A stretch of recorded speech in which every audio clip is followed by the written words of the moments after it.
Hello, my friends, and welcome back. Thank you very much for being with me again. Today, great news, great news. Three pieces of news. First one, Hungary and Serbia form a military alliance. They move forward into achieving that goal. The defense ministers of Hungary and Serbia signed a document. We're going to discuss that one. Great news, great news. That is to counter the European Union and another military alliance formed between, Croatia, Albania, and Kosovo.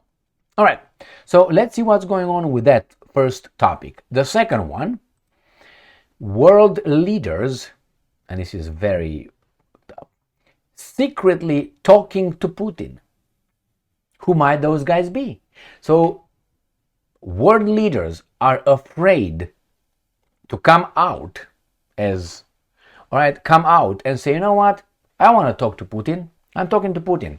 No, they have to shush. Why? Who would punish them? Their electorate? The mass media? The guys behind the mass media? The financiers? The profiteers of the war? All of the above? We're going to discuss that one too. And the third topic, guess who will be the main guest to Moscow's Victory Day celebrations. Hoorah! Guess. Yeah, exactly. That's exactly who's going to be. So, let's go to the first topic and discuss the first topic. I'm very excited about that topic. I'm excited with everything about nowadays Hungary and always Serbia. Serbian president hails budding military alliance with NATO maverick. Hungary has deviated from most of the bloc by criticizing the West's antagonistic stance towards Russia.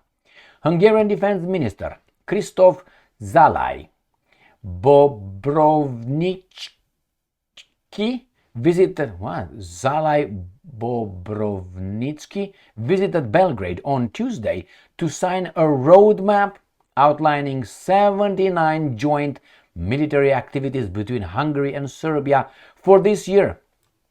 According to Serbian Alexander Vucic, the president, the two countries are edging closer to a military alliance. Both Serbia and Hungary have been challenging the prevailing Western consensus regarding the Ukraine conflict and relations with Russia. The Serbian Prime Minister also expressed gratitude to Hungarian Prime Minister Viktor Orbán for his role during NATO military intervention in the Balkans in 1999, stating that Orbán's influence helped prevent, and I'm quoting, a land attack against what was then Yugoslavia. A full 26 years later, the two parties now have the opportunity to build extremely close strategic ties to further deepen cooperation, coming closer to a Hungarian-Serbian military alliance. Fantastic, good. That's fantastic news. I think it was Croatia, Albania, and Kosovo, the alliance, military alliance. Now, if you look over the map, that's very dangerous for the Serbs. And supposedly Bulgaria also wanted to form the alliance. Well, let me show you a map. Should I show you a map? Well, you have no options. I'm a dictator here. You can click out. Don't go.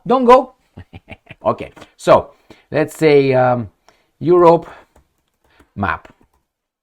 No, pop map. Okay, map. Pop. Okay. All right, let's go. Let's pick this one. This is an easy low-hanging fruit. They want me to buy something.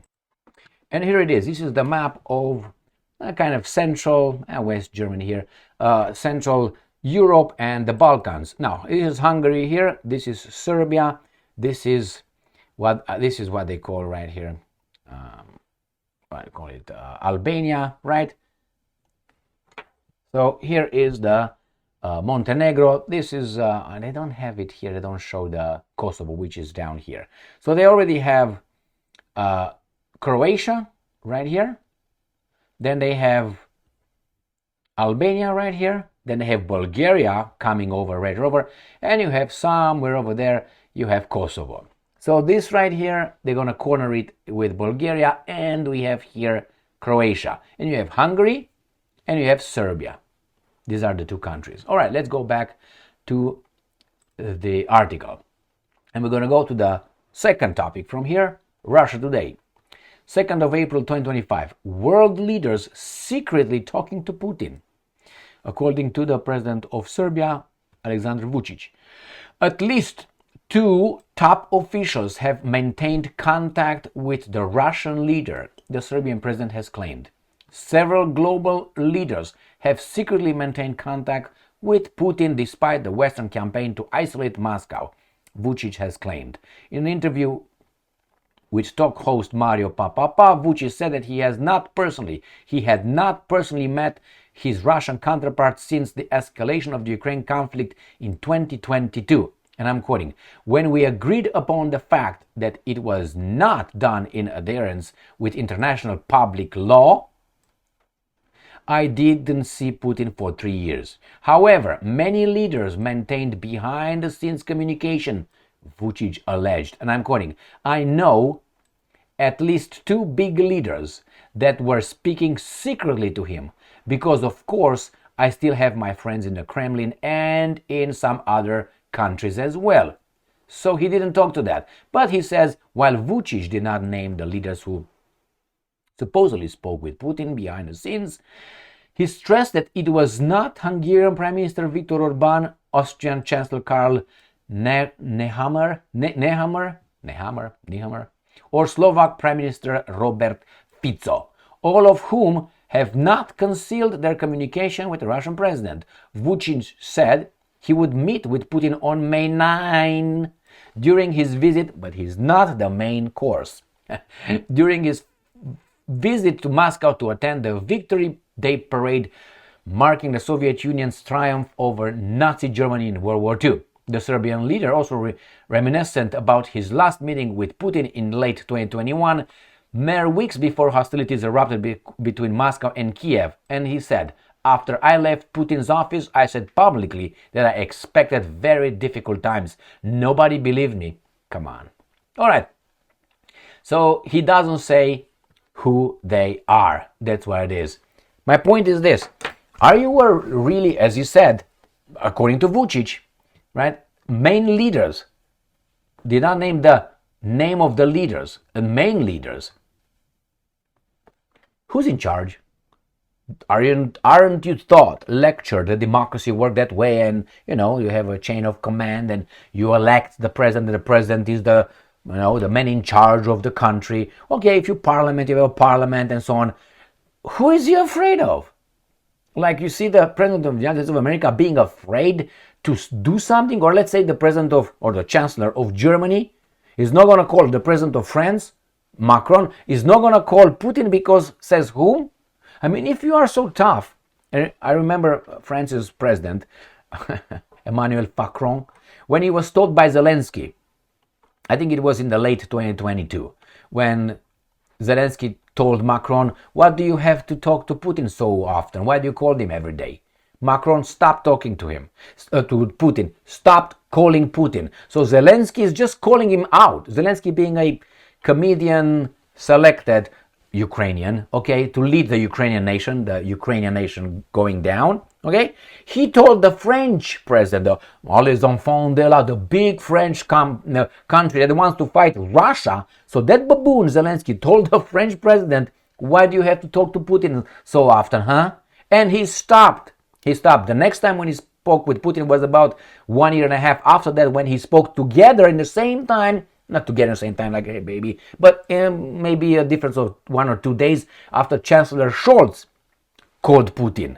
Only then he dared to call. So that means the Zelensky Stein had more power to threaten the mighty France than Putin? What does that tell you? He was afraid. Why? That means the forces behind or above Mr. Macron could him up more than the Russian nukes. Can you believe this? But hey, they have no power, they're the perpetual victims. And that gets me to the third topic of this video. Russia Today, 2nd of April 2024. Putin reveals main guest for Moscow Victory Day celebrations. Chinese President Xi Jinping will travel to Russia in May for a full state visit. Chinese President Xi Jinping will be Russia's main guest at the 80th anniversary of Victory Day celebrations on May 9th, Russian President Vladimir Putin has announced. During a meeting with Chinese Foreign Minister Wang Yi on Tuesday, Putin revealed that Xi will visit Moscow not only to attend his year's Victory Day parade on May 9th, which marks the Soviet Union's defeat of fascism in World War II, but will participate in a full state visit. And I'm quoting, "The President of the People's Republic of China will be our main guest, giving us the opportunity to discuss both the current state of bilateral relations and our cooperation on international platforms," Putin said. Okay, Wang stated the preparations for Musk's X visit are progressing successfully. According to the minister, the Chinese leader's visit will give new momentum to the development of Russia-China relations. Xi has also invited Putin to visit China for its own World War II celebrations in early September. Got it? So that leaves everybody else in Al Capone's plantation isolated. Maybe Orban is going to show up. I am almost certain he might show up. I mean, please. So remember when these guys said, we're going to isolate Russia? Remember? And that is, as I explained, is Al Capone, which is United States of America, with about 35 countries. It's vassals. It's plantation slaves over there, cutting sugar cane. And you got one house servant, the opossum, Great Britain. That's how I call them. Okay, that's it. But they got Australia, Japan, South Korea, I was about to say Louisiana. Australia, and what's the other? New Zealand. And it's about Palau and Papua New Guinea and something like that. Why they do that, you know exactly why. I said Papua New Guinea. Okay. Oh, it's just a joke. It's just a joke. And give me another one. No. Shut the fuck up. Anyway, so remember when they said they're going to isolate? They isolated themselves. The West, the Al Capone's plantation is formed of no more than 45 countries out of 193 or 194. Depends when the United States of America decides to overthrow a government here and there through CIA. All right. Why? We promote and spread democracy, freedom, and love. But give us your resources. No? Get them. That's exactly how it is. So remember, it's like you go to a party and you go with 3 other buddies and you go to a party and the party has 193 people over there. Well, let's say no, they have 189 and you're 4. So 189 and you're 4. Yourself and 3 other baboons that suck your thing whenever you tell them, okay? In the same time, they're all there. So you go to the party and say, guys, we're going to isolate you all, man. We're going to isolate, you know what? We're going to isolate Gigi. Out of all these 189 countries, people in the party, and we are, let's say, 4 countries. I can use 45, right? Let's make it different then. Let's make it 44. 44, so you have 150, right, over there, and you have 44 here, which makes 194. Does it? Does. So you know what we're going to do, man? We're going to isolate you, Gigi, one of the 150 countries. Because we, the 44 countries, we're going to isolate you. Let's go home. And we go home. Who isolated who? You are 44, the other guys are 150. Now this is the mentality, and the so-called free mass media in the West promotes this lie. We isolated Putin. Yeah. No, you didn't isolate shit. Your sanctions did not work to pull a Gaddafi on Putin. You are unsuccessful. Right now you come and you play as the mediators when actually you are on the defeated party over there. You lost the war, and now they try to make it into, no, we're going to come, intervene, and make peace. You're not making peace, you lost. That's what you are. US and the European Union, the baboons with the plantation, showed their limitations, and that's the problem. The whole planet saw that They all know it. So if they could not beat Russia, one country, all these baboons with their sanctions, with their money, with their weapons, with freezing assets, with trying to blackmail other countries out of the 100 and let's say 50 as they are over there, and they lost to one country. Now they can't say that. They can't say. Why? The other countries are watching. Remember, an empire, Al Capone, cannot show weakness. Why? Because the provinces and the baboons, the slaves in the plantation will see that. Oh, so he has weaknesses? Where exactly? The Achilles cock? All right, let's cut it off. So they're going to go over there and slay your little member. That's what it is, my friends. So they can't show it. But the people are not baboons. The leaders are not baboons. They know. They know. I mean, every country who has a leader that is not a baboon leader, except, Scholz or Macron or in the West, all are amassed in the West. So that's the way it is. Xi Jinping comes over. What does that tell you? Maybe Trump is going to show up. He might, to counterbalance. Will he? I don't think he will. But I give it, and I'm honest, if I'm honest, never lied here. In life, I lied, of course. You say, of course, I'm not a saint, my friends. Neither are you. So, anyway, how much I give Trump to show up? If Putin and Trump, let's say they go and if Trump is able to get rid of the guys who are on his shoulders and the promoters, and he makes somehow efforts and they are going ahead, which Zelensky goes away, kicked out of the office, and the Russians and Americans make peace, it's a possibility. I give it 80% that Trump would show up in Moscow on May 9th. If by that time Zelensky is gone, the war, these guys, the military in Ukraine says, okay, stop, all right, let's pick up whatever garbage we still have, let's lick our wounds and move on. Then I give it 80% Trump will go over there. Also, to use that as a, we won the war actually, right? We're going to come, we're going to show up, Nobel Peace Prize, and then meet Xi Jinping over there and counterbalance the Putin-Xi Jinping meeting. That's what it's going to be. He's going to play the same importance as Xi Jinping. Otherwise, he would look like an outcast, like an, how do you call it? Isolated guy. Showing over there is going to diminish Xi Jinping's importance. Will Putin agree with that? Yeah, probably. But remember, Putin is not going to drop Xi Jinping because Xi Jinping did not stab him yet. The other guys tried to really go with the bayonet straight in Putin. And Putin was like, whoop, whoop, block, bang. Thank you very much for being with me again today. Stay strong, stay smart, look for the truth, and be just.